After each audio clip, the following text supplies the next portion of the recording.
Durante casi un siglo, una familia había gobernado la ciudad de Florencia. Habían grabado su nombre en el corazón del Renacimiento florentino. Los Medici. Pero en la cúspide de su éxito, habían sido derrocados por una inesperada revolución. Ahora, dos primos criados como hermanos luchaban para resucitar la supremacía de su familia y recuperar el control de Florencia. Giovanni y Giulio de Medici aspirarían al poder máximo, el papado. Obligarían a trabajar a su servicio al mayor artista de todos los tiempos.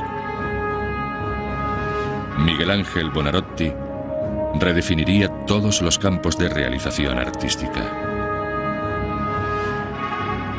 Pero vería atemorizado cómo los Medici dividían la iglesia en dos y llevaban a Florencia, Roma y Europa entera al borde del colapso.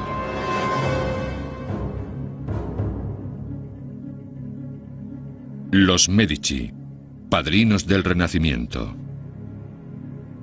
Los papas Medici.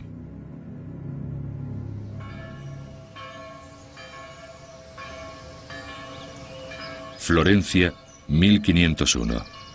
Hogar del Renacimiento italiano durante casi 200 años.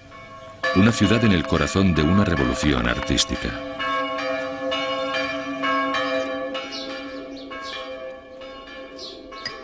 Y ahora, en un taller tras la catedral, una extraordinaria obra de arte empezaba a tomar forma.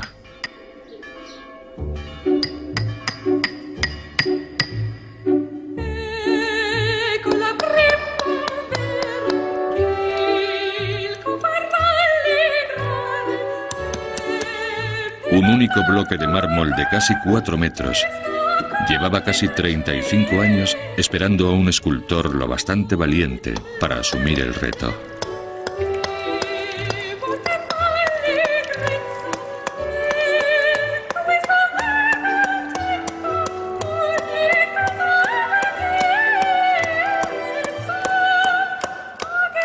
Aquel escultor se llamó Miguel Ángel Buonarroti. Miguel Ángel vivía para su trabajo. Creo que era, desde cualquier punto de vista, un adicto al trabajo. Apenas comía, no dormía mucho. A menudo se ponía a trabajar a altas horas de la noche con su martillo. Al parecer, una vez se pasó meses sin quitarse las botas, y cuando al fin se las quitó, con ellas salió también la piel.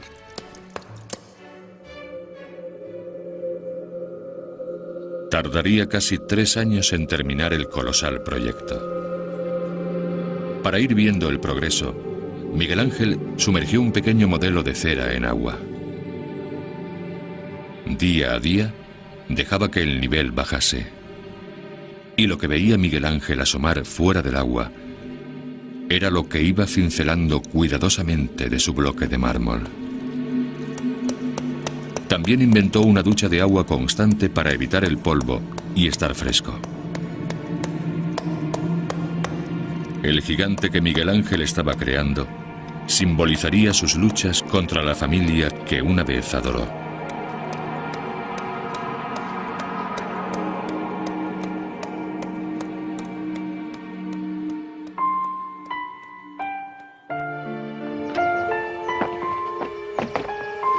«15 años antes, el escultor había sido adoptado por la familia más grande de Florencia. Miguel Ángel se había mudado a casa de los Medici.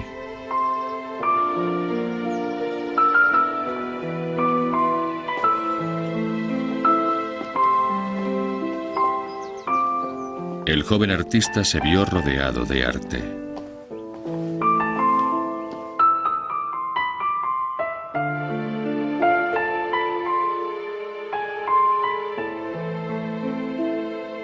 Esta dinastía única había educado a los más grandes artistas del Renacimiento florentino. Pero cada obra de arte creada en su nombre servía un propósito mayor: la promoción del sello Medici. Su mecenazgo hacía patente el poder de una familia que poseía toda Florencia.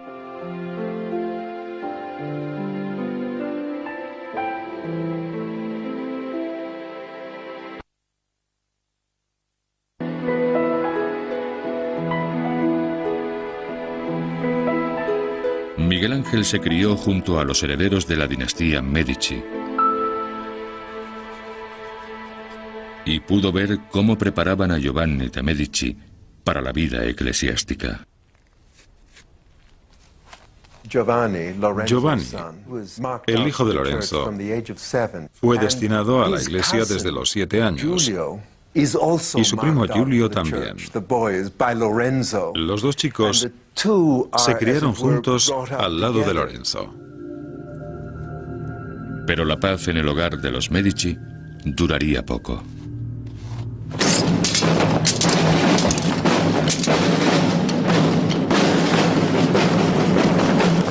Una sangrienta guerra civil estalló en las calles de Florencia, provocada por envidia a la riqueza y el poder de los Medici. Miguel Ángel se quedó en Florencia mientras todas las señas de identidad de los Medici eran borradas de las calles.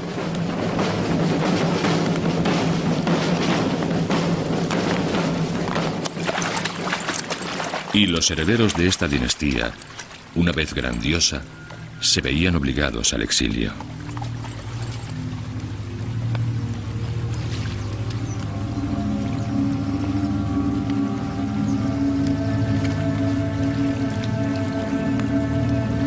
Giulio de Medici había sido ordenado sacerdote y prior.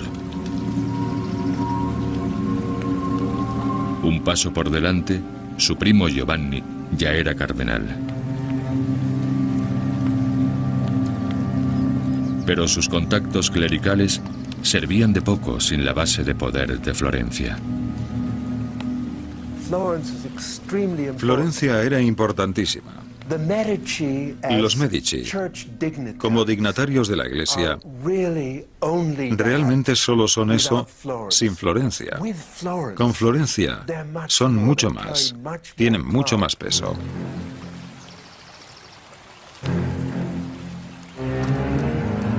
Pero la ciudad de Florencia había puesto precio a sus cabezas.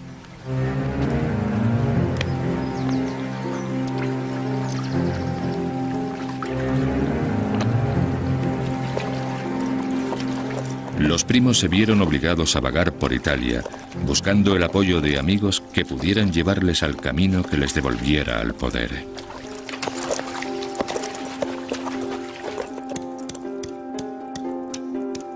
En Florencia, Miguel Ángel había sobrevivido a la caída de los Medici, y ahora su obra maestra estaba casi terminada. La ciudad pronto tendría un impresionante símbolo de independencia.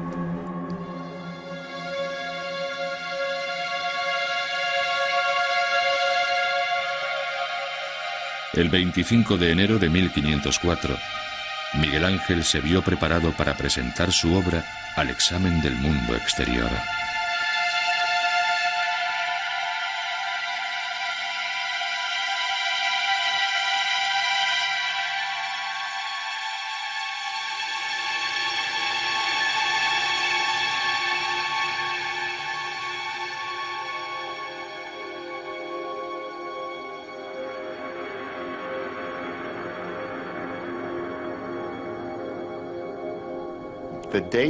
El David empezó como un encargo para la Catedral de Florencia, para colocarlo en lo alto del edificio.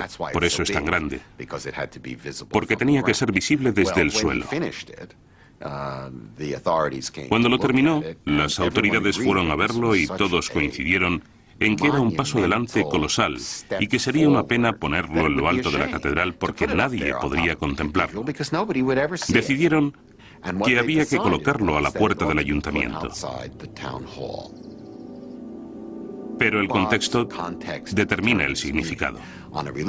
En un edificio religioso se habría entendido básicamente como David el profeta, el héroe regalado por Dios.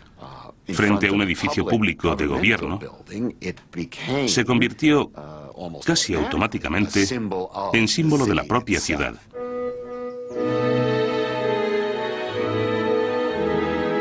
Lo que Miguel Ángel había creado pasó a ser el máximo símbolo de resistencia a los autoritarios Medici.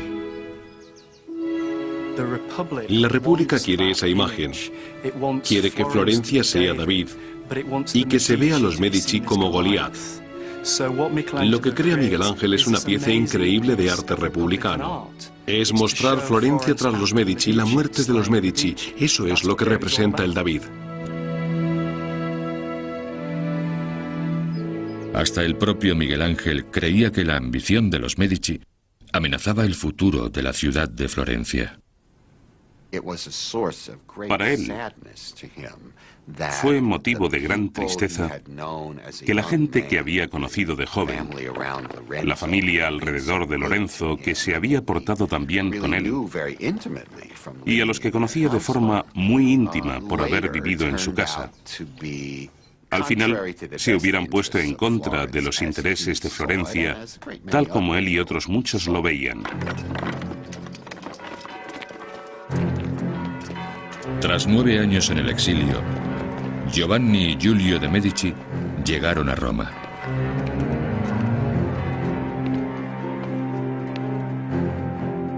Llevaron su caso al máximo nivel de la Iglesia.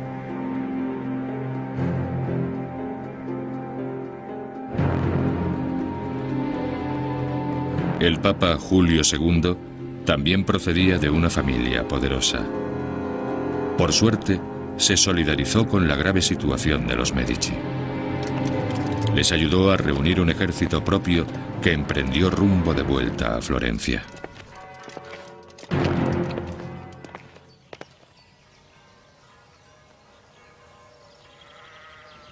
En ausencia de los Medici, la ciudad había asumido un nuevo espíritu de independencia.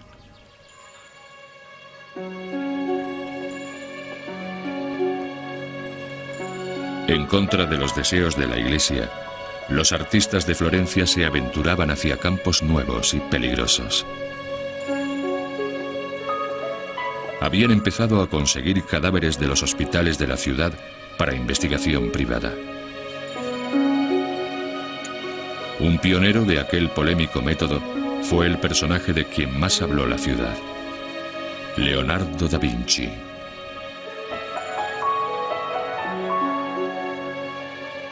El gran maestro estudió detenidamente la complejidad del cuerpo humano. No se le escapaba detalle.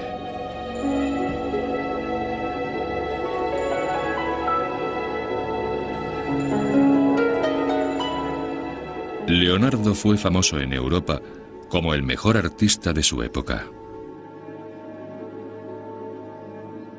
Pero sabía que había otro candidato a ese título: Miguel Ángel. Y con la ciudad bajo amenaza de invasión, los artistas rivales se pusieron cara a cara en un ejercicio de orgullo cívico.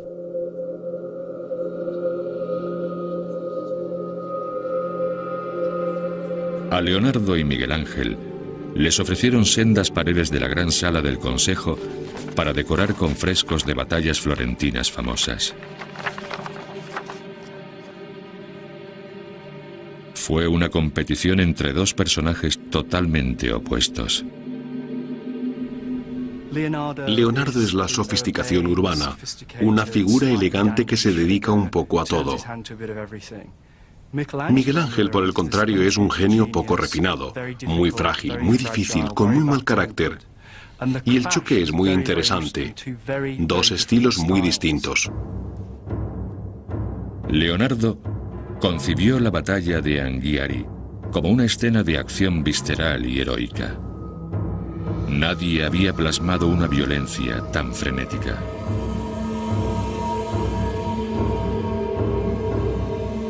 Sin embargo, la batalla de Cascina, de Miguel Ángel, expresaba pánico a una escala muy humana.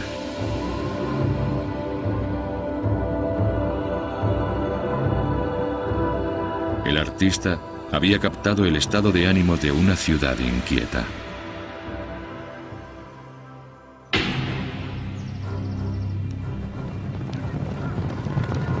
En 1512, había miles de soldados armados hasta los dientes dentro de las fronteras de la Toscana y se acercaban a Florencia.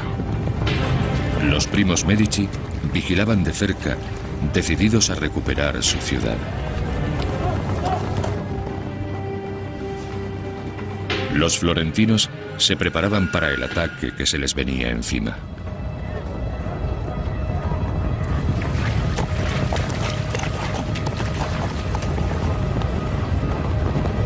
Pero sabían que estaban en inferioridad numérica. Los líderes de la ciudad llamaron a su consejero principal, un genio de la política que había guiado la República desde la expulsión de los Medici. Se llamaba Nicolás Maquiavelo. Maquiavelo era un firme patriota decidido a defender su ciudad de la dictadura de los Medici y se puso manos a la obra.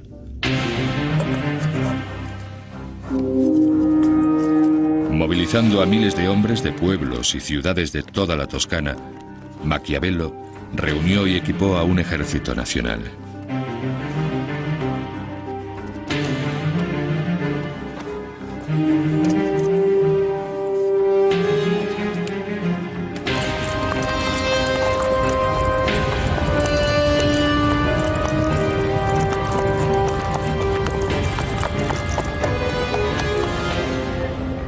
Los soldados papales iban trazando un sangriento camino a través de Italia.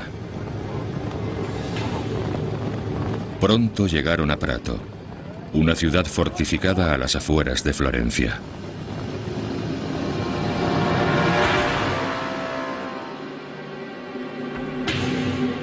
Los testigos dejaron constancia de la devastación perpetrada en nombre de los Medici.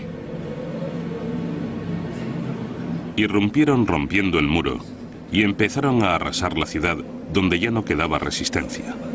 Solo llantos, violencia, sangre y muerte. Los soldados de Maquiavelo no tenían posibilidad alguna.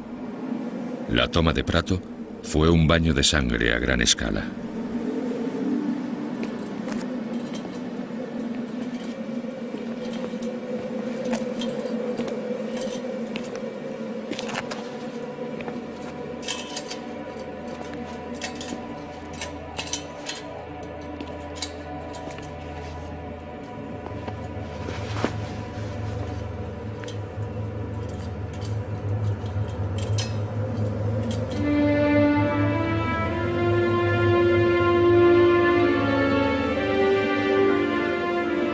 Giovanni envió un informe de los avances a su mentor, el Papa.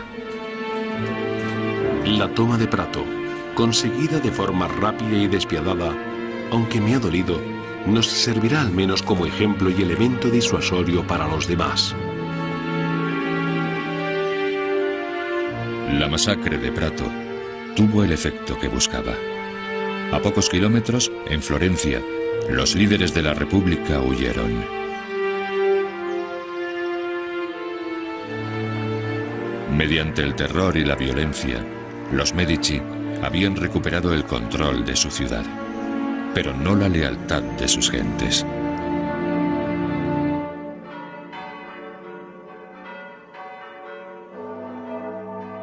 Al poco tiempo, el cardenal Giovanni de Medici recibía noticias dramáticas. Su mentor y maestro, el Papa Julio II, había muerto.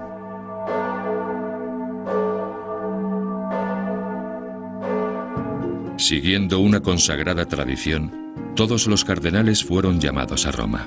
Les correspondía elegir un nuevo papa. Los cardenales se reunían en las letrinas para tramar quién iba a salir elegido, y creo que se intercambiaban muchos favores por debajo de la mesa. Había conspiraciones, alianzas, pero también a un nivel más alto, más internacional. Los Medici tenían sin duda más posibilidades de ser papas, principalmente por su perfil internacional ya establecido. Después de toda una semana de deliberaciones, Los cardenales seguían sin decidirse, pero la reducción de sus comidas diarias a un plato único y poco apetecible, al final les hizo centrarse. Y el cardenal más antiguo, Giovanni de Medici, daría el voto decisivo. Tuvo el privilegio de anunciar al ganador. A partir de entonces, el cardenal Giovanni de Medici sería conocido como Papa León X.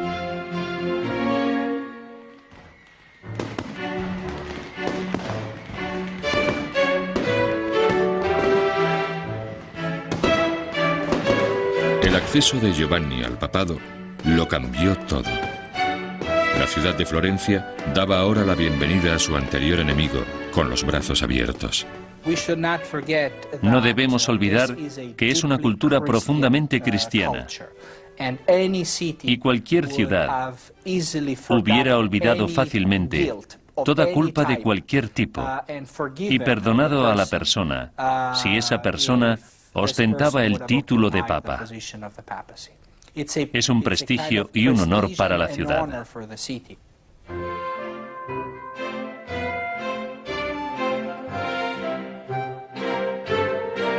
Por primera vez en la historia, el líder de la Iglesia Católica era natal de Florencia. El Papa no tardó en sacar provecho de su estatus para reforzar la posición de la familia Medici.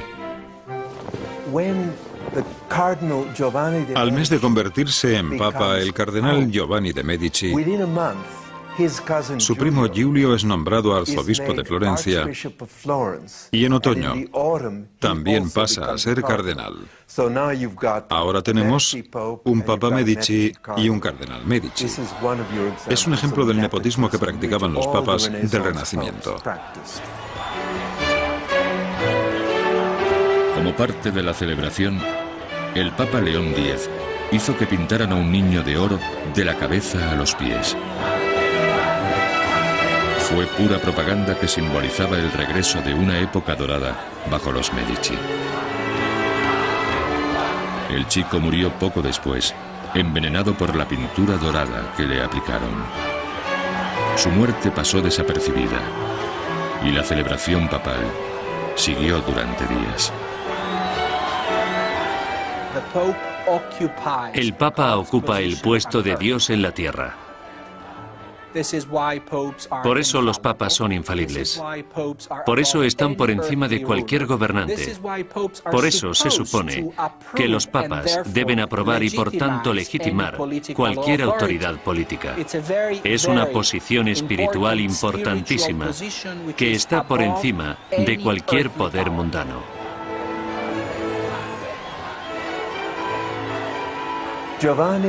A Giovanni le encantaba la diversión. Le encantaba beber, cazar. En cuanto le nombraron papa, escribió una carta a uno de sus hermanos, donde decía que Dios nos había concedido el papado para que lo disfrutásemos.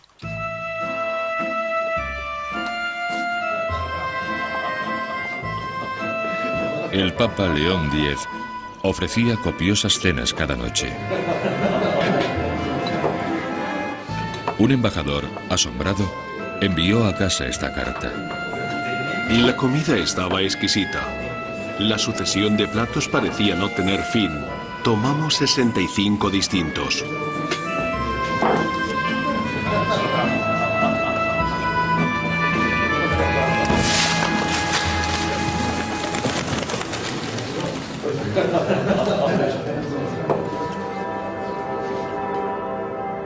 Giovanni de Medici había llegado más alto que ninguno de sus antepasados. Y ahora, el nuevo Papa heredaba un legado artístico nuevo en el interior del Vaticano.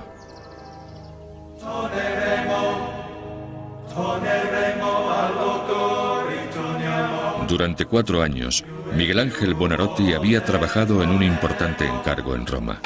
El último Papa, Julio II, le había ordenado pintar el techo de la capilla papal del interior del Vaticano. Pero el techo de la Capilla Sixtina tenía 1000 metros cuadrados.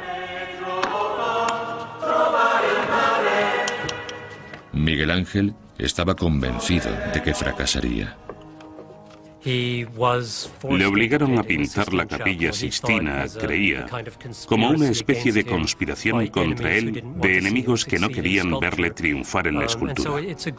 Es irónico que el hombre que yo creo que todos consideramos el mayor artista de todos los tiempos, el mejor pintor de todos los tiempos, nunca se viera realmente como pintor. Miguel Ángel lamentaba cada minuto que pasaba en la Capilla Sixtina.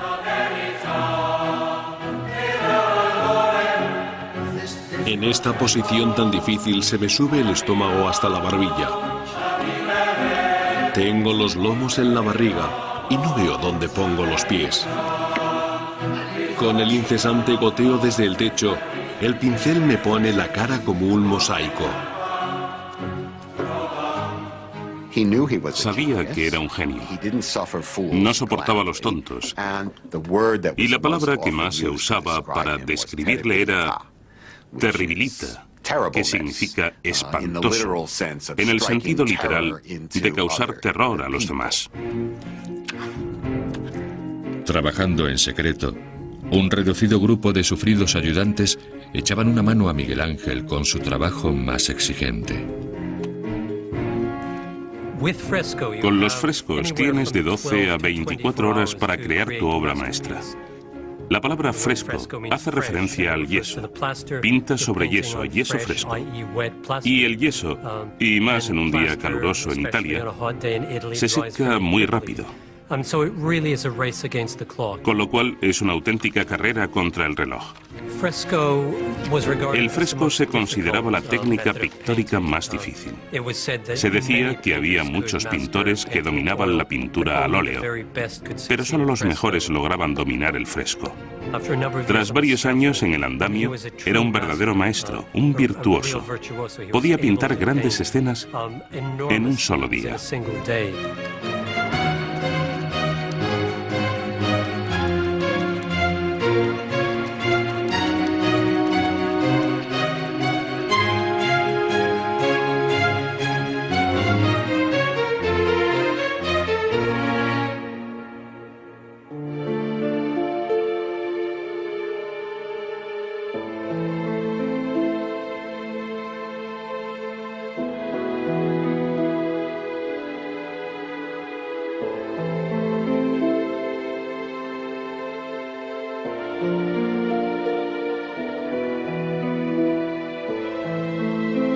Miguel Ángel cubrió el techo con unas 300 figuras y pasajes de la Biblia. Entre ellos, el diluvio, el origen de las estrellas y la creación de Adán.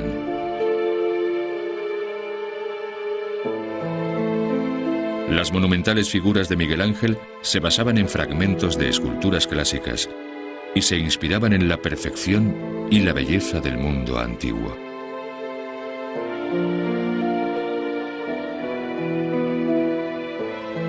Partiendo de la reticencia y la frustración, Miguel Ángel había modelado la genialidad. Se podría decir que la mayor obra de arte del Renacimiento. Pero, ¿podría protegerle de la ira de la familia que había abandonado?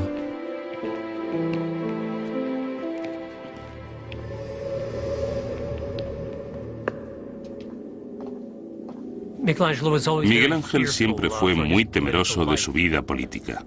Salía corriendo al más leve olor a pólvora.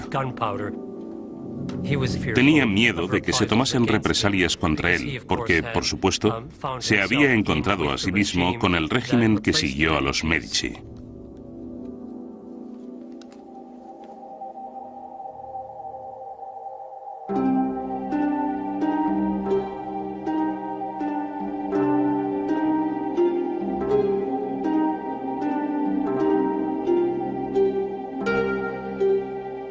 Pero los Medici veían poder en la obra de Miguel Ángel y no les interesaba despilfarrar talento.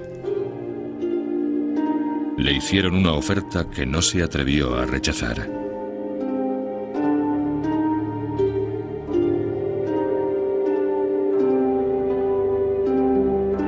Pidieron a Miguel Ángel que construyera las gloriosas tumbas de sus padres muertos, Lorenzo el Magnífico y Giuliano de Medici.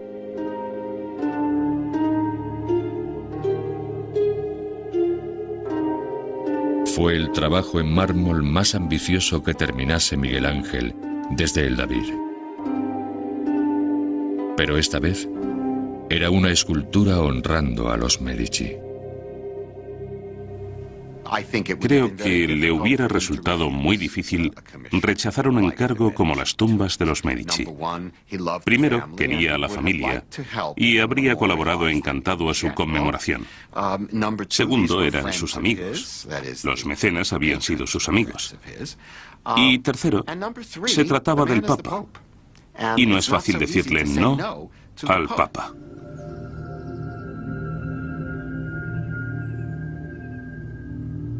La autoridad del Papa León X quedó grabada en toda Florencia. Todos sabían que su futuro estaba en sus manos. Hasta Maquiavelo, que una vez defendiera a Florencia contra los Medici, presionaba por conseguir un trabajo en el régimen de León.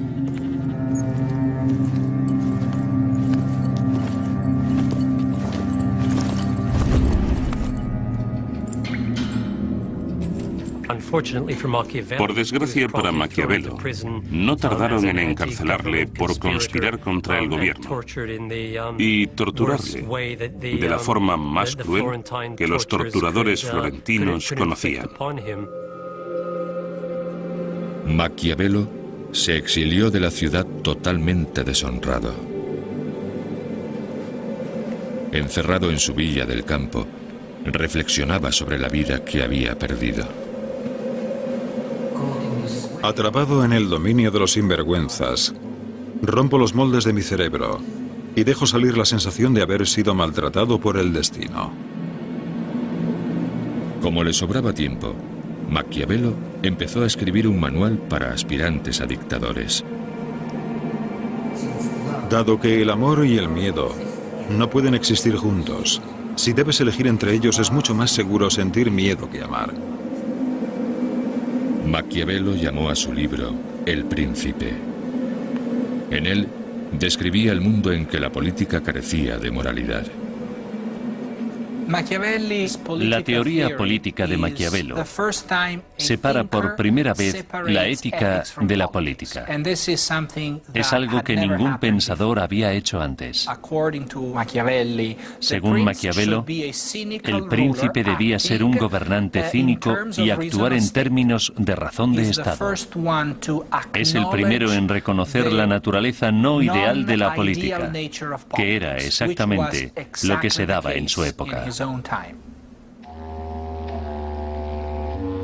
El Príncipe estaba inspirado por los Medici y dedicado a ellos. Pero el plan de Maquiavelo fracasó. Los Medici se negaron a darle trabajo. El nombre de Maquiavelo se convirtió en sinónimo de crueldad y cinismo político.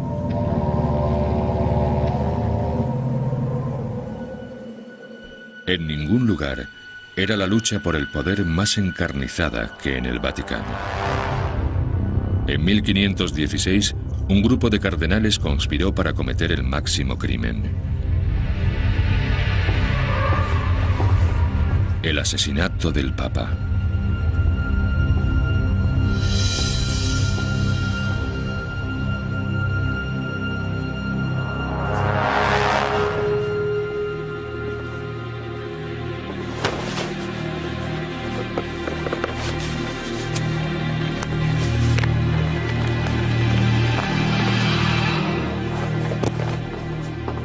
Pero León había sido advertido de la conspiración para matarle e hizo que eliminasen a los conspiradores.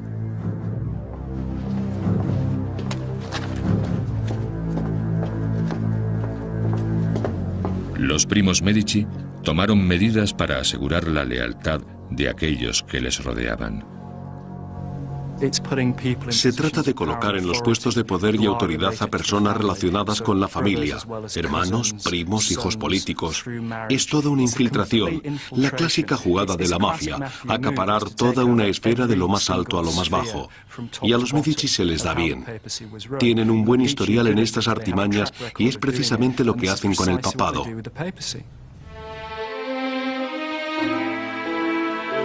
León creó cientos de trabajos nuevos en el Vaticano y se los vendió a aquellos en los que podía confiar. Necesitaba el dinero. Porque al cabo de un año, su estilo de vida extravagante había vaciado las arcas papales. En poco tiempo, León X debía dinero a todos los banqueros de Roma. Entre bastidores, Julio empeñaba la plata papal. León recurrió a la única fuente de ingresos disponible para el Papa: la venta de perdones. Empezó a vender lo que llamó indulgencias papales. Eran básicamente trozos de papel que te absolvían de tus pecados. El Papa te vendía una indulgencia que limpiaba tus pecados. León no era el primer papa que vendía indulgencias. Vendió a una escala sin precedentes y la tarifa era accesible hasta para los más pobres.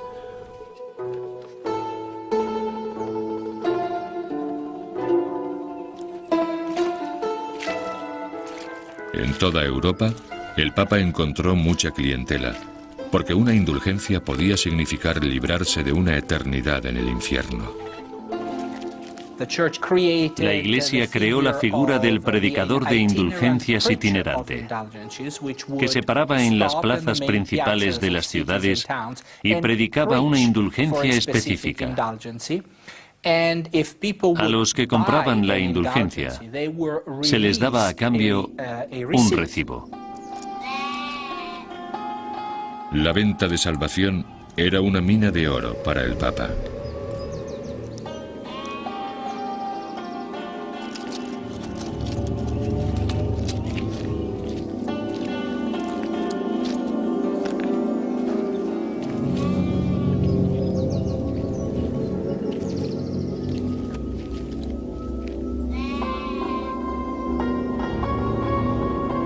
Podían comprarse indulgencias incluso en nombre de los muertos, para que su alma ascendiese antes a los cielos.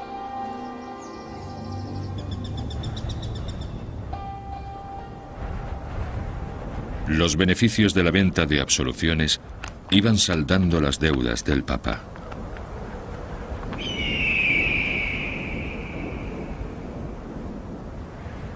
Pero para un hombre, un monje alemán llamado Martín Lutero, había ido demasiado lejos. Lutero estaba totalmente horrorizado por lo que hacía la Iglesia. Para él simbolizaba todo lo corrupto y decadente del catolicismo.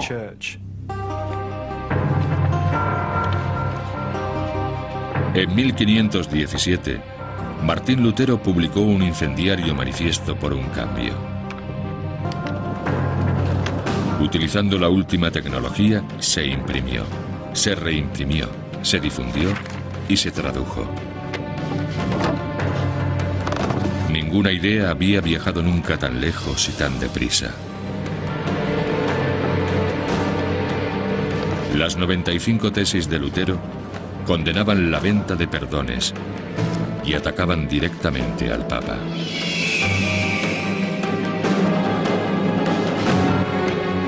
El Papa es más rico que nadie. Haría mejor en vender San Pedro y dar el dinero a los pobres. Cuando el dinero tintinea en las arcas, solo puede aumentar el lucro y la avaricia. Aquellos que crean tener asegurada la salvación por haber comprado una indulgencia serán eternamente condenados.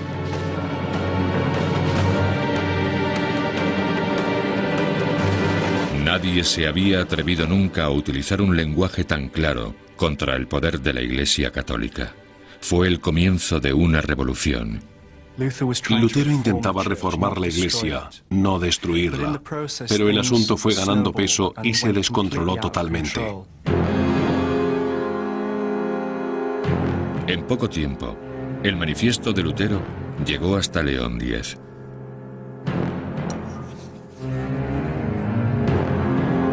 Pero las quejas de un monje malhumorado importaban poco al Papa.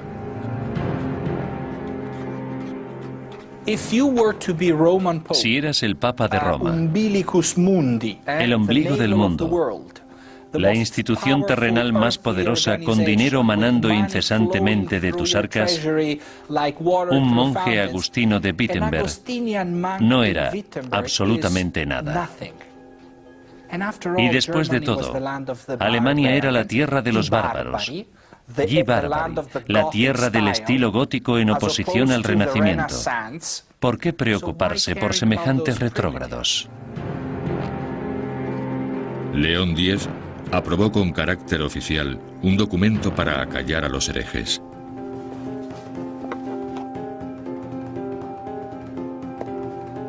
La bula de excomunión condenaba a Lutero al infierno. El Papa puede decidir la redención de todo ser humano. Ser excomulgado por el Papa implica que a uno le denieguen el acceso al cielo. Y si eres cristiano, creo que eso te importa bastante. Pero Lutero no aceptó su castigo, y su negativa a arrepentirse desencadenó una lucha por el espíritu de Europa. La Reforma Protestante fue una revolución. Es una de las cosas más importantes que ocurrieron en el Renacimiento y separó a la Iglesia en dos. Seguimos viviendo con esa división entre católicos y protestantes. Hoy sigue vigente y se remonta a aquel periodo entre Lutero y León.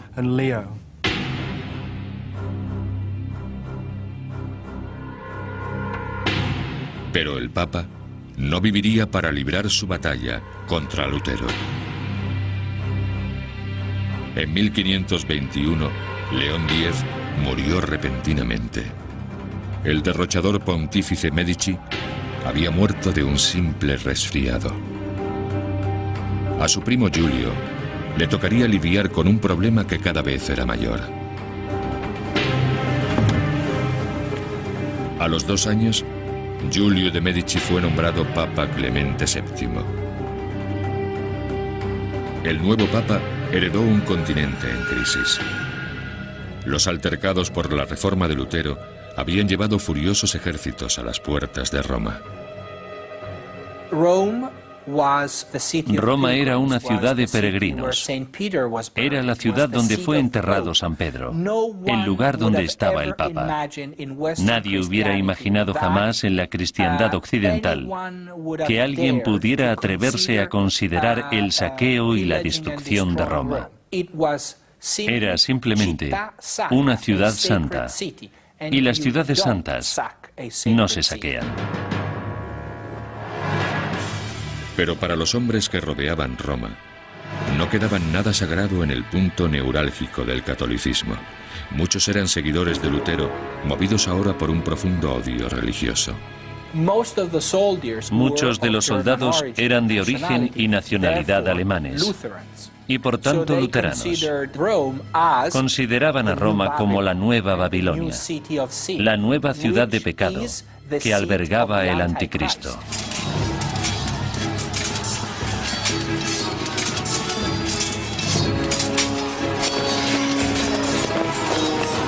Temiendo por su vida, Clemente huyó para ponerse a salvo en el castillo de San Angelo.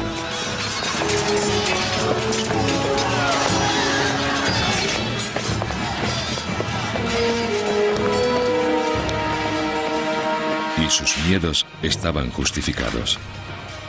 Al siguiente día, Roma fue destrozada sin piedad. Irrumpen y causan estragos en la ciudad. Violan, secuestran y piden rescates, destruyen casas, profanan edificios sagrados y mantienen a Clemente VII encerrado en su castillo de San Angelo.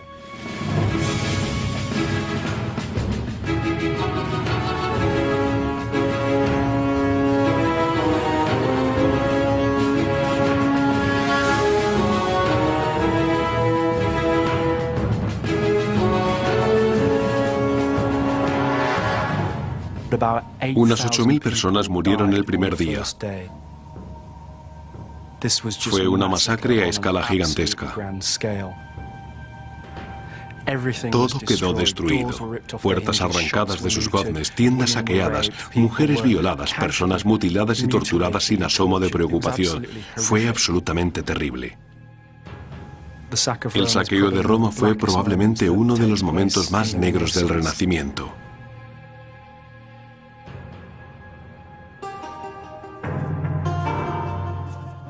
Tras 7 meses de asedio, Clemente puso en práctica su plan para escapar. Cambió sus ropas por harapos.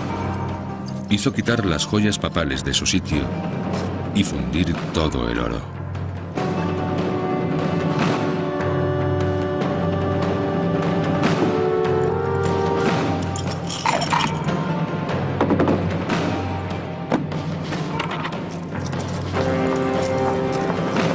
Con sus tesoros cosidos entre las ropas, Clemente logró escapar de Roma mediante sobornos y buscó seguridad en Florencia. Pero las noticias viajaban más rápido que el Papa. Movidos por los informes de Roma, los enemigos de los Medici ya planeaban la revuelta. Atacaban lo que simbolizaba aquel régimen y los edificios que albergaban aquella autoridad. Para los simpatizantes de los Medici en Florencia, aquella semana fue una semana de furia ciega. Los alborotadores atacan sin discriminación.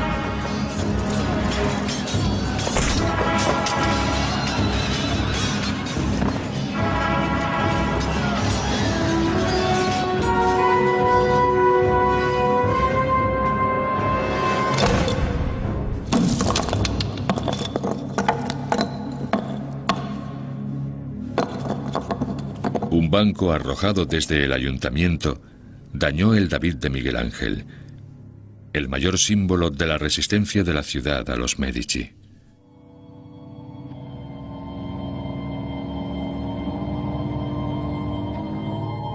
Después del caos, el Papa Clemente VII estaba preparado para atacar Florencia.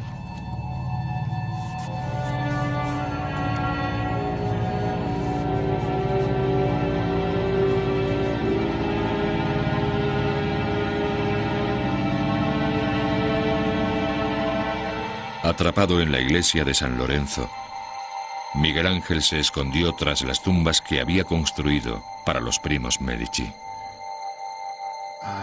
Me oculté en una pequeña tumba, sepultado, como los Medici muertos de encima, aunque escondiéndome de uno vivo. Pero la asediada ciudad tenía un as en la manga.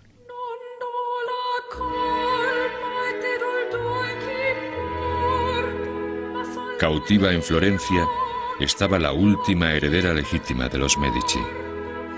La sobrina de Clemente VII tenía 11 años. Se llamaba Catalina de Medici.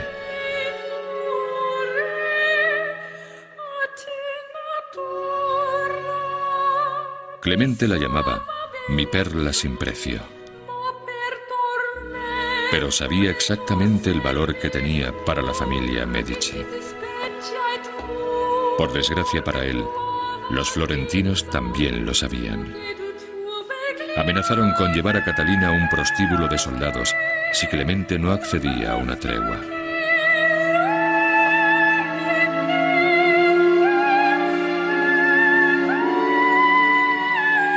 Y Clemente retiró sus tropas porque tenía planes para Catalina de Medici.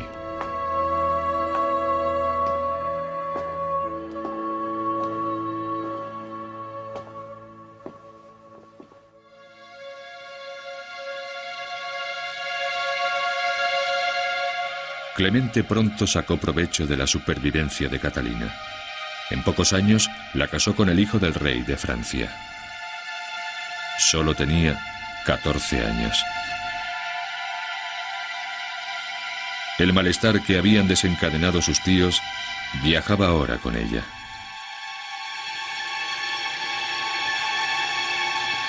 Bajo el reinado de Catalina de Medici, el odio religioso pronto infectaría también Francia.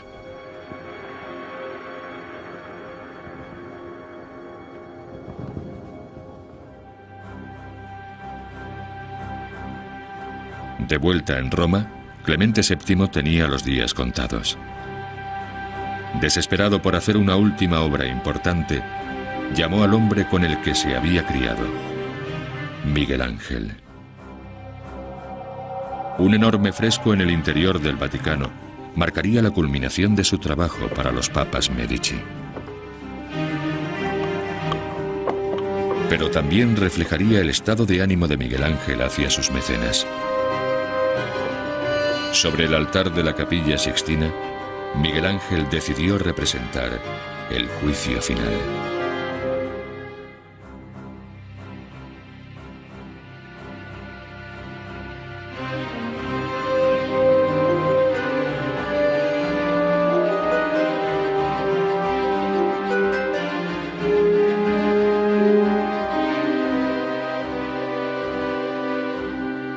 El magnífico fresco fue producto de la angustia de su época.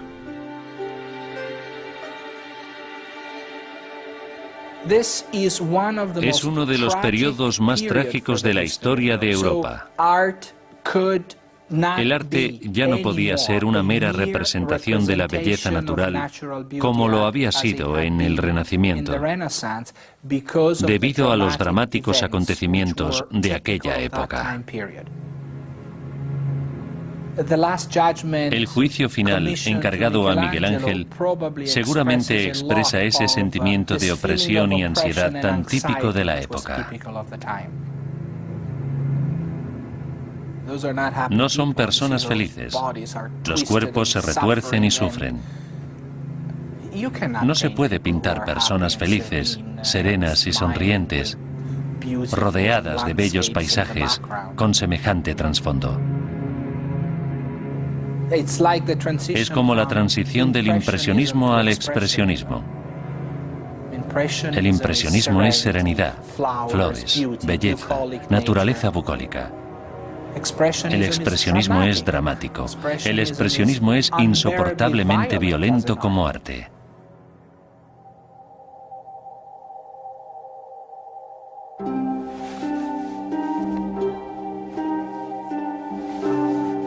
Pero Clemente VII no viviría para ver la gran obra terminada.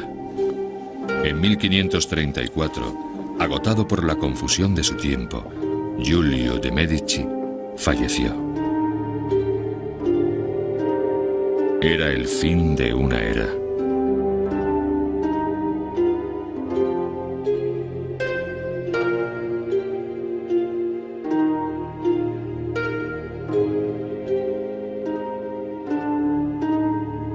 El corrupto y desastroso pontificado de los papas Medici terminaba.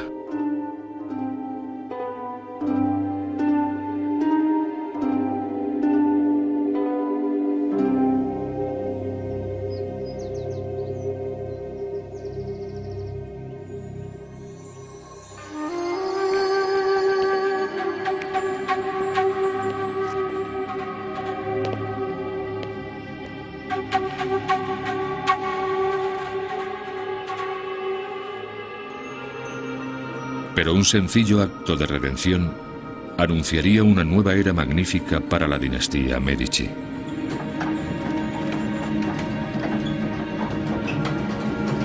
Las generaciones futuras llevarían el Renacimiento más allá del campo del arte y la escultura y cambiarían la percepción humana del universo para siempre.